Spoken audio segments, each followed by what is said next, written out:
Take this job and shove it.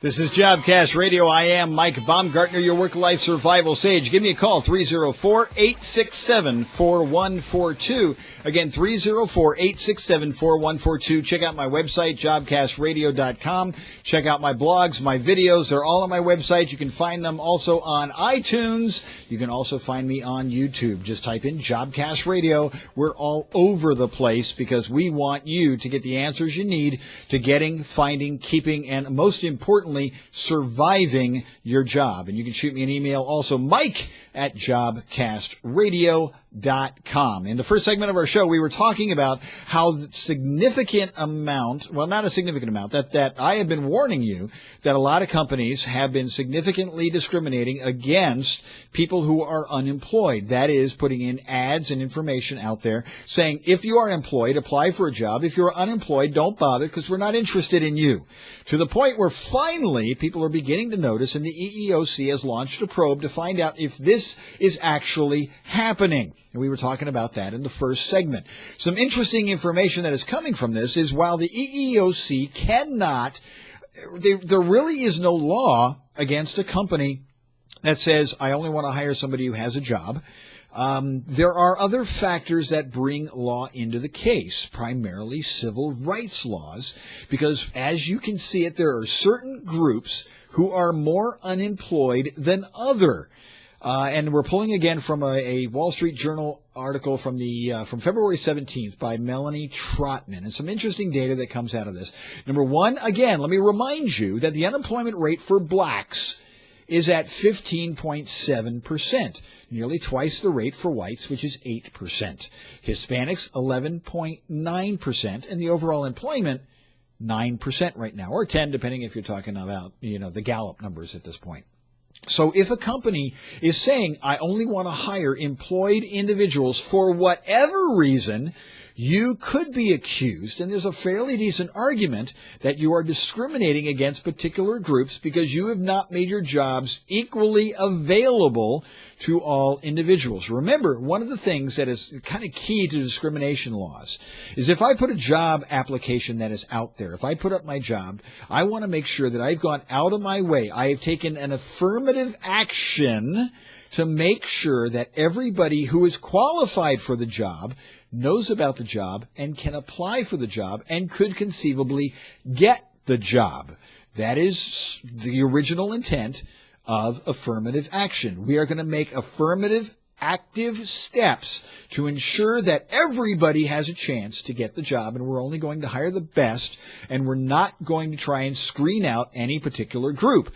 But that is essentially what you do, arguably, with putting up an ad that says, I only want employed people. Now, as I have said before, and as I have been preaching about this for almost a year, companies are going to do this. Why? Because those of you who have jobs, there are a lot of things that companies like to see. Number one, they want to basically hire the best employee that they can.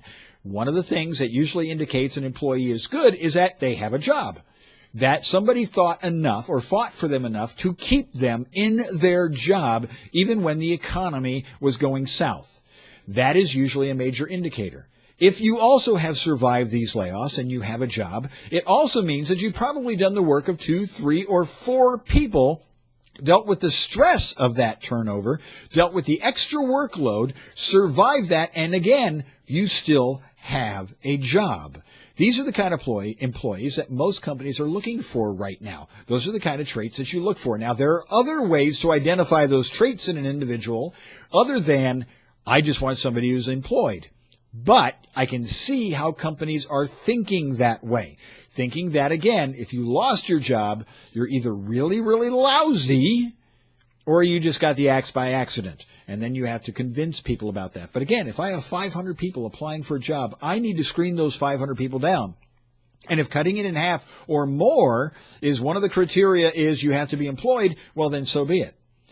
However, again, When I do that, when I make that cut, when I take those 500 people and cut them down to 250 or 200 or 100, a disproportionate number of them are going to be white. That is when things become discriminatory. And if that has happened to you, if you are noticing those kinds of things, call me. 304-867-4142. I would love to see those ads because, quite frankly, that is what's happening right now.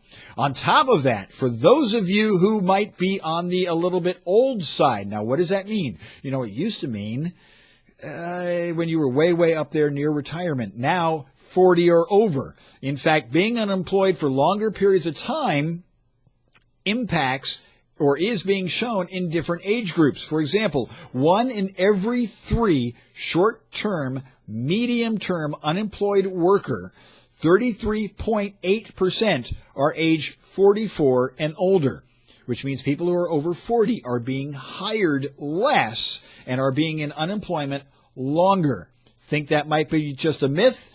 Long-term unemployed individuals is 52.2% over 40 and older.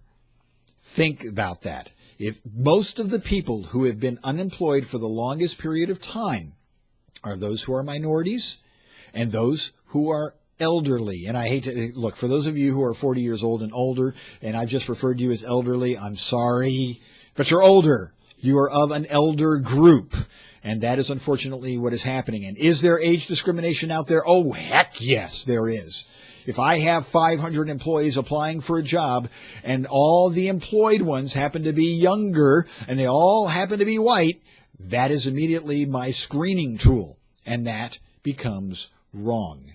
Many, many times I am seeing that people who are over the age of 40 are being passed over because the thought process is, well, you know, they're going to retire, or maybe they're not as fast, or they don't have the energy.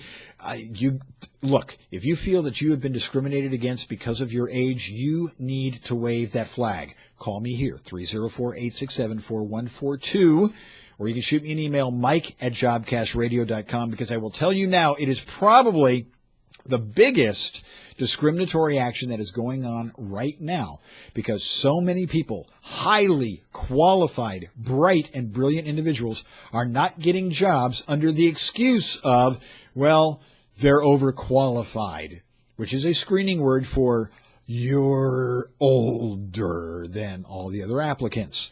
And there are biases that come with that. They think that if you're 40, you're going to want, or over, you're going to want more money.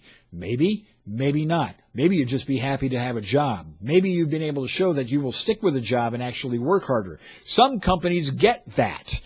Some companies, you'll notice as you begin to look at the population, are beginning to realize, you know, we used to hire 19, 20, 21-year-olds. It's a lot better and a lot less money to hire people who are over 40. Why? Because they work harder. And if you don't believe that, fight against it. Come and call me. Tell me about that, because I guarantee you there are a lot of companies who get that message. There are studies that have shown that hiring people who are over that age, they are actually more productive. However, companies will say, we want somebody young, spry, energetic, and cheap. And then you end up with a lot of people who are older. So if you're over the age of 40, and it amazes me because honestly, the over 40 crowd, the people who have had careers who got hit by this recession should have been the ones rehired first because they have the most experience. How do you explain that you didn't hire somebody that had more experience than another younger individual and didn't get it? Not only is that stupid, it's also wrong, and in some cases, it is illegal. Too many times companies are going to make assumptions about older workers that just isn't true. And if that has happened to you, you give me a call, 304-867-4142. Let's talk about it, because to not give you a job because you just happen to be 40, 45, 50, 55, and you are the most experienced individual available for that job, that is wrong. And we will fight it with you and for you here on Jobcast Radio. Give me a call. Mike, Jobcast Radio, mike@jobcastradio.com. Again, 304-867-4142. Check out my blog on jobcastradio.com. And we'll be back after we pay the bills with a couple of short messages. We'll be back. Take this job and shut it.